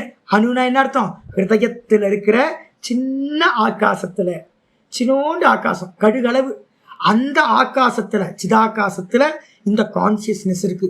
அப்ப ஆத்மா சின்னதா சுவாமி அப்படின்னா மந்திரம் சொல்லுது, அந்த ஆகாசத்துல இருக்கிற ஆத்மாலதான் இந்த மொத்த பிரபஞ்சமே இருக்கு அப்படி. அப்ப அது சின்னதான்னு கேட்டீங்கன்னா, சின்னதுன்னு பார்த்தா சின்னதுக்கெல்லாம் சின்னது. ஆனா அதுதான் மகோரணியா இருக்கிறதுலையே ரொம்ப ரொம்ப பெருசு. அப்படி பார்த்தீங்கன்னா தம் அணுமாத்திரம் ஆத்மானம், அணு அளவு. அணு அளவுன்னு இந்த இடத்துல சூக்ஷ்மம்னு எடுக்கணும். அத்தியந்த சூக்ஷ்மமா இருக்கக்கூடிய இந்த ஆத்மாவை அணுவித்யனா தொடர்ந்து அறிந்து. தொடர்ந்து அறிந்துனா என்ன அர்த்தம்? திராட்டக்கு ஆரம்பிக்கணும். மெதுவா ஒவ்வொன்றா கிராஸ் பண்ணி அஸ்மிதாக்கு வரணும். சவித்தர்க்கத்தில் ஆரம்பிக்கணும். சவித்தர்க்கத்துல இருந்து 6வது சமாதியா இருக்கிற இந்த சாஸ்மிதா சமாபத்தி வரைக்கும் வரணும். அப்படி அறிந்து என்ன பண்றான்? அஸ்மி இது ஏவம் தாவத்து சம் பிரஜானீதே. அதுக்கப்புறம் அது வரைக்கும் அவன் என்ன பண்ணிட்டு இருந்தான்? இருக்குன்னு ஆப்ஜெக்டா பார்த்துக்கிட்டு இருந்தான். ஜோதியா இருக்கு, ஜோதி தெரியுது, ஜோதியா இருக்குன்னு. கடைசியில லாஸ்ட் ஸ்டெப் இது மாதிரி அறிந்து கடைசியில அதுதான் நான் அப்படின்னு, நானா இருக்க அந்த ஜோதி தான் நானாக இருக்கிறேன் அப்படின்னு அறிய வேண்டும் அப்படின்னு இந்த மந்திரமானது முடிகிறது. ஆச்சாரியார் ரொம்ப அற்புதமா சொல்லிட்டார். உபனிஷத்தோட மிகுந்த சம்பந்தத்தை உடையது இந்த மந்திரம். கட்டோபனிஷத்துல இருக்கு, சாந்தோக்கியத்துல இருக்கு, பிருகதாரண்யத்துல ஒரு பெரிய பிராமணமே ஜோதிர் பிராமணம் அப்படின்னு பேர். ஆச்சாரியார் ஏக ஸ்லோக்கிலையும் இதை தான் பண்ணியிருக்கார். இது போதும், இன்னும் நிறைய இருக்கு. ஏன்னா சனாதன தர்மம் சொல்றதுலயே முக்கியமான உபாசனையில எதுனா இந்த ஜோதி உபாசனை தான். அப்ப அதுக்காக தான் நம்ம போய் சேர வேண்டிய தூரம் ரொம்ப தூரம். ஆனா எங்க ஆரம்பிக்கிறோம்? திராட்டக் பண்ணணும்னா வெளியில ஒரு தீபத்தை ஏற்றணும். இந்த ஜோதி தான் உள்ளுக்குள்ளார இருக்கிற ஜோதி அப்படின்னு பாவிச்சு பண்ண வேண்டும் அப்படின்னு முடிச்சிடும். அப்ப இதோட ஜோதி பிராமணம் முடியுது. இது யாருக்காவது வேணும்னா நீங்க பார்த்தீங்கன்னா அந்தந்த பார்ட்டு போனீங்கன்னா இன்னும் விஸ்தாரமா தெரியும். என்ன பண்ணணும்? ஸ்டெப்ஸ் சொல்லி கொடுத்துட்டேன். மெதுல்ல ஜோதியில இருந்து திராட்டக்கு, அதுக்கப்புறம் தாரணா, அதுக்கப்புறம் தியானம். அந்த தியானம் பண்றதுக்கு அப்புறம் கண்ணுல ஜோதி பார்க்கணும், அதுக்கப்புறம் மனசுல ஜோதி பார்க்கணும், அதுக்கப்புறம் புத்தியில ஜோதி பார்க்கணும். அதோட புத்திக்கு அப்புறம் அஸ்மின்னு தான்ல போய் நிற்கணும் அப்படின்னு புரிஞ்சுக்கணும். ஏஷா துவயி விஷோகா. இந்த ஆத்மாக்கு லட்சணமே என்ன பேருனா விஷோகான்னு பேர். விஷோகான என்ன அர்த்தம்? சோக்கமில்லாதது. இப்ப நான் சோக்கத்தோட இருக்கேன், சம்சார சோக்கத்தோட இருக்கேன். அப்ப சோக்கம் இல்லாதது பார்த்தீங்கன்னா விஷோகா. இது பார்த்தீங்கன்னா ஏஷா துவயி விஷோகா. இந்த விஷோகான்னு சொல்லக்கூடிய உபாசனைகள் 2 விதம். என்ன 2 விதம் சுவாமி அப்படின்னா, ஒன்று விஷயவதி. விஷயவத்தினா என்ன அர்த்தம்? போன சூத்திரத்தில் நம்ம படிச்சோம்ல, விஷயவதி வா பிரவருத்தி உற்பன்னா. விஷயவதியை பார்த்தீங்கன்னா பஞ்ச இந்திரியங்கள்ல பார்த்தோம்ல, பஞ்ச இந்திரிய விஷயங்கள்ல அதுவும் நீங்க பண்ணினீங்கன்னா உங்களுக்கு பார்த்தீங்கன்னா சோக்கம் இல்லாத நிலையை அடைவீர்கள். அதே நேரத்தில் இந்த இடத்துல சொன்ன ஜோதிஷ்மதியை பண்ணாலும் அதுவும் விஷோகா தான். அதனால விஷோகா துவயி. விஷோகா என்பது 2 விதம். ஒன்று விஷயவதி, 2வது அஸ்மிதா மாத்திரா பிரவருத்தி உற்பன்னா ஜோதிஷ்மதி. ஜோதிஷ்மதி விஷயவதி அப்படின்னு 2 இருக்கு. இந்த 2த்துலையும் பிரவருத்தி உற்பன்னா, பிரவருத்தியா உண்டாயிடுச்சு அப்படின்னா உங்களுடைய சித்தம் என்ன ஆயிடும்?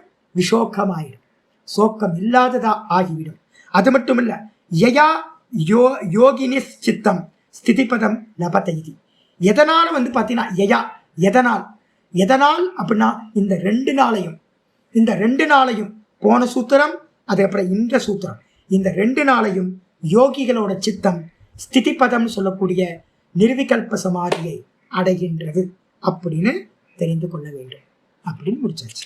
ஓம் பூர்ணமத பூர்ணமிதம் பூர்ணாத் பூர்ணமுதச்யதே பூர்ணஸ்ய பூர்ணமாதாய பூர்ணமேவா வசிஷ்யதே. ஓம் சாந்தி சாந்தி சாந்தி. ஹரி ஓம். ஸ்ரீ குருப்யோ நமஹ. ஹரி ஓம். அப்போ என்ன பண்ணணும் தெரியுங்களா? நீங்கள் போன ஸ்லோகத்துக்கும் இந்த விஷோகாவை எடுத்து என்ன பண்ணிக்கணும், முன்னாடி பேஸ்ட் பண்ணிக்கணும். அதுக்கப்புறம் இந்த சூத்திரத்திலிருந்து இந்த சூத்திரத்தில் என்ன பண்ணணும், போன சூத்திரத்தில் இருக்க பிரவருத்தி உற்பன்னா ஸ்திதி பதம் மனசக ஸ்திதி பதம் இருக்குல்ல, அதை தூக்கி இதில் கட் பண்ணி போட்டுக்கணும். அப்போ போட்டுக்கிட்டீங்க அப்படின்னா இதுலேருந்து ஒரு பதம் எடுத்து அங்கே போட்டுக்கணும் விஷோகா. அங்கே இருக்கிற பின்னாடி இருக்கிற பதத்தை தூக்கி இந்த சூத்திரத்தில் போட்டுக்கணும். அப்போ இந்த ரெண்டு சூத்திரமும் ரெண்டும் ஒரே மாதிரியான விஷயம் விஷோகாக்குள்ளார வந்துவிடும்.